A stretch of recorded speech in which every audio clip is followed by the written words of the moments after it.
Today was straight up ugly. The game, the loss, the weather, the special teams, the whole damn thing.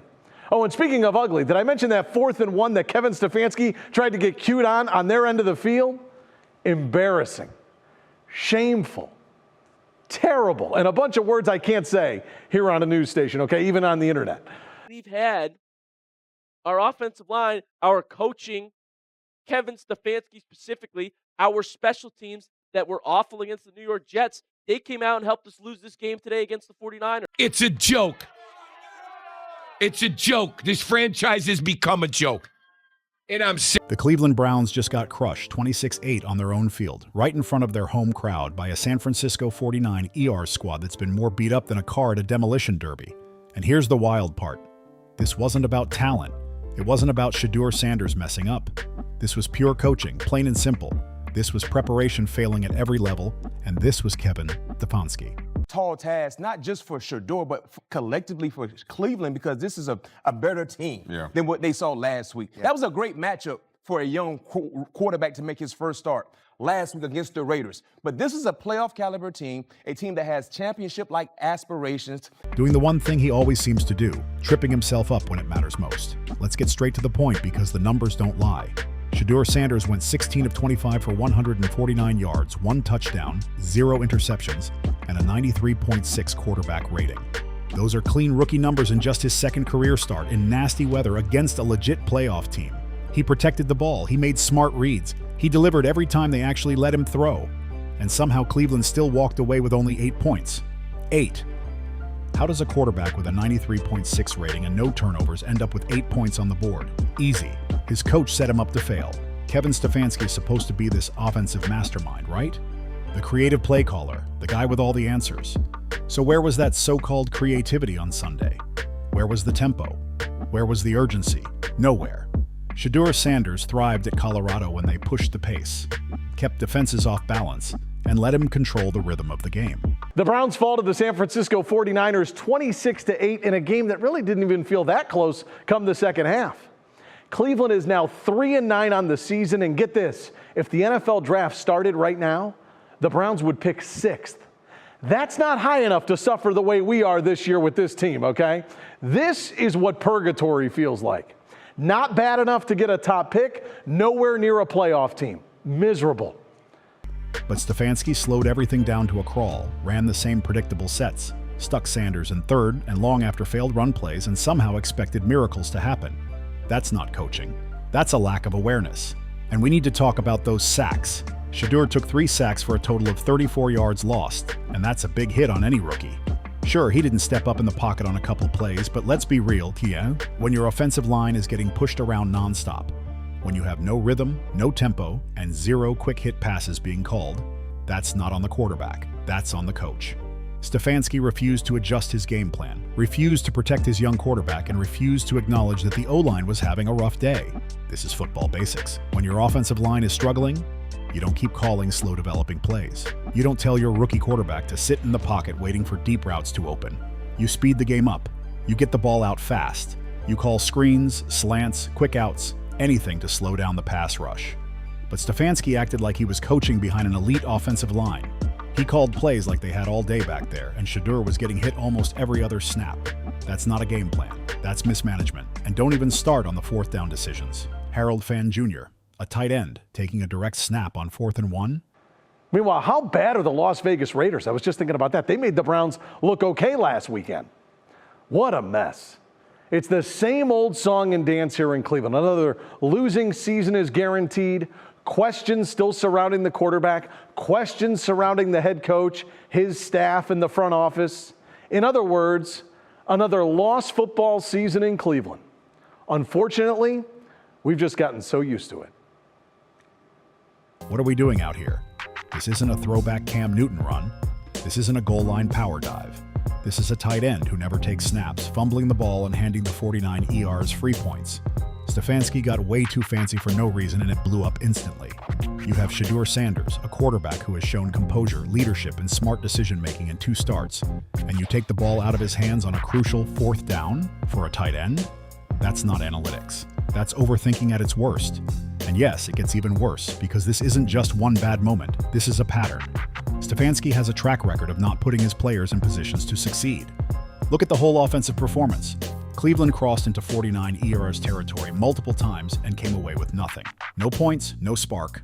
Just drives that stalled and chances that disappeared. They kept getting opportunities and kept wasting them because Stefanski's play calling got conservative the moment they crossed midfield. He didn't trust his rookie. He didn't lean into the passing game. Instead, he leaned on a run game that wasn't working and an offensive line that was fighting for its life. That's coaching trouble right there. When you're facing a team like the 49 ERs, a championship-level team with intensity in every phase, you have to take advantage of every opportunity you get. You can't play scared. You can't go into a shell. It's much closer if you don't muff that punt, if you don't fumble on 4th down in your own territory from Fannin. But that's exactly what Stefanski did. He tightened up, played safe, and expected the defense to carry everything while the offense crawled. And we still haven't even addressed the special teams disasters. Gage Larva muffed a punt that basically handed San Francisco a touchdown on a silver platter. Then Harold Fan Jr. fumbled on 4th down and gave the 49 ERs another short field to work with. That's 2 massive mistakes that flipped the game instantly. But here's the thing. The chaos didn't come out of nowhere. When a team looks unprepared in all 3 phases, it usually points back to one place: coaching.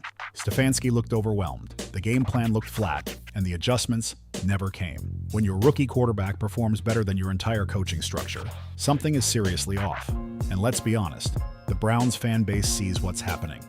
They see Shedeur Sanders improving every week while the scheme around him stays stuck.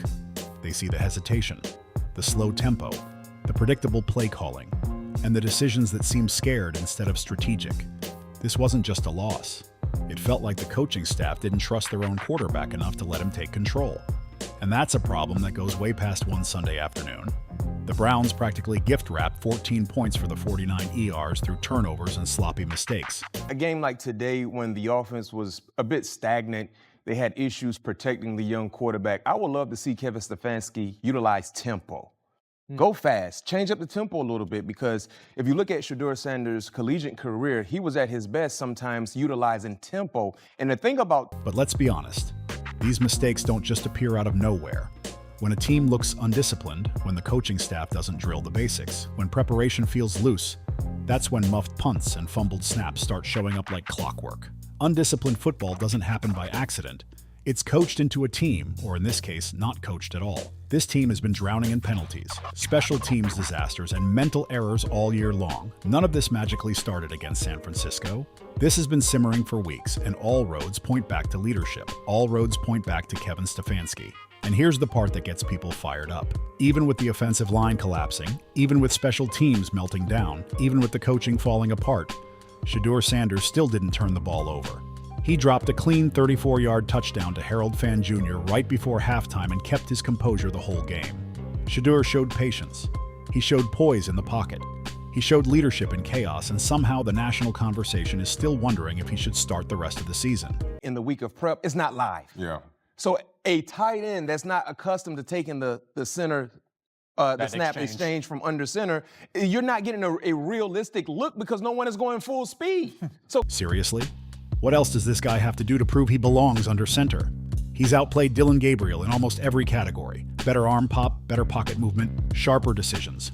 The whole deal. Gabriel had 6 games and still looked lost, while Shedeur has had only 2 starts and already looks like the future. The truth is simple. Shedeur Sanders isn't the issue in Cleveland. The offensive line is shaky. The special teams are a mess. And Kevin Stefanski? He's the biggest issue of all, because a real coach adapts. A real coach highlights what his young quarterback does best and hides what needs work.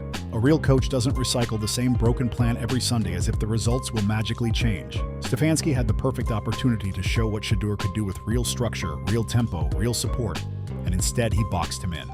He stuck Shedeur in 3rd and long over and over. He refused to protect him with quick passes. He flat out removed the ball from his hands on key 4th down plays. And when the offense stalled out, people tried blaming the rookie quarterback. That's wild. Let's call it what it is. The San Francisco 49 ERs are simply a better team. They're playoff bound. They're coached by Kyle Shanahan, one of the best offensive architects in the entire league. Need to see him develop, but I can say this. In terms of the future preferences with the Cleveland Browns, I love what I'm seeing from out of Quinshon Judkins. Yeah. You look at Harold Fannin, He's going to be a big-time player. Even with injuries everywhere, their system, their discipline, and their identity never disappeared. And they handled Cleveland in every phase. Nobody expected Cleveland to dominate the 49 ERs, but nobody expected Stefanski to make the game easier for them either. That's the part that stings. And yeah, this matchup was rough, no question. But these are the matchups where elite coaches step up. These are the moments where you scheme your way into competitiveness and give your young quarterback every advantage possible. Stefanski didn't do any of that. He played safe, he played predictable, and he coached like he hoped talent alone could overcome the 49 ears, and it didn't. And now the Browns are staring at another season slipping away. Playoff hopes? Gone. Future plans? Under review. And the biggest question in the entire franchise has nothing to do with whether Shedeur Sanders can play. That's been answered. The real question is whether Kevin Stefanski is capable of leading this team forward. Because here's the uncomfortable truth. Stefanski has had Pro Bowl players for years and still manages to underdeliver. Tempo, when you have concerns with the offensive line, it kind of gives them the upper hand when you're going fast because now the defensive front, they can't just peel their ears back and just go, go, go. Now, he had Baker Mayfield and couldn't build anything long-term. He has Deshaun Watson, and that situation has been chaos. And now he has a promising rookie in Shedeur Sanders. And 2 games in, you can already see warning signs. Predictable play calling, conservative decisions, no adjustments, no protection plan. It's the same pattern over and over, and fans are exhausted. Cleveland fans aren't asking for miracles, and they're asking for competence. They're tired of almost wins. They're tired of "we'll bounce back." They're tired of watching young talent get wasted in the same system. And can you blame them? Because even with all the flaws, this team should easily score more than 8 points at home. That's not on the rookie. That's on the people designing the game plan. And the crazy part? You can feel the locker room noticing it too. Players know when the scheme isn't matching the moment. They know when the coaching staff is playing scared instead of playing smart. They know when a quarterback is giving everything he has while the structure around him crumbles. Because the Cleveland Browns team, all around on offense, special teams, disgusted me today. You're undisciplined. If the Browns cleaned up even half of those mistakes, this would have been a completely different game. Competitive, maybe even winnable. But those errors weren't random. They were symptoms of something much bigger. A lack of discipline, a lack of preparation, and a lack of real coaching direction. So where does Cleveland go from here? Stefanski already confirmed that Shedeur Sanders will start next week against Tennessee, and honestly, that's the only correct decision. Shedeur Sanders has earned the right to keep growing on that field. He deserves real development, real guidance, and real trust. But he deserves even more than just snaps. He deserves a coach who actually sets him up to succeed. He deserves an offensive line that won't crumble the second the ball is snapped. He deserves receivers who separate and run clean routes. And he deserves a game plan built around what he does best, not a playbook stuck in the past. Will he get that under Stefanski? If we're judging by what we've seen so far, it's tough to believe it. But hopefully something changes, because Shedeur Sanders might be the future face of this franchise. And if Stefanski can't figure out how to unlock that potential, then maybe Cleveland needs to start looking for someone who actually can. This wasn't Shedeur Sanders losing a football game. This was Kevin Stefanski failing to coach one. And if the Browns want any chance of saving this season or building towards something meaningful, they need to face that truth head on, because right now a talented young quarterback is being trapped behind conservative, outdated, uninspired coaching. That's the real heartbreak of Sunday's loss. Cleveland didn't just get beat by the 49 ER, they got beat by their own sideline. When a team loses because the scheme is stuck, the creativity is missing, and the trust in the quarterback isn't there, the responsibility falls on one person, Kevin Stefanski. This franchise can't afford to waste another year, another season, or another quarterback on a system that refuses to adapt. The clock is ticking, and the rest of the league isn't slowing down for them. Shedeur has shown enough flashes to earn belief from the fan base, the locker room, and anyone watching with clear eyes. But flashes won't matter if the coaching continues to drag him down. It's time for Cleveland's leadership to decide whether they want to commit to growth or keep repeating the same mistakes we've all seen too many times. Let me know your opinion. Do you think Cleveland should stay patient with Stefanski? Or is it time for a real change?